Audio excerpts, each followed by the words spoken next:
Hi! In front of me is Samsung Galaxy F23 and today I would like to show you how you can change default apps on this smartphone. Firstly, go into Play Store. Now download your new default app. In my case, it will be Opera Mini Browser.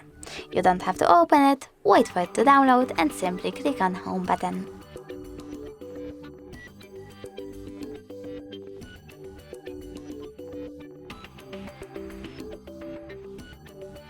Now go into Settings, scroll down and tap on Apps. Over here.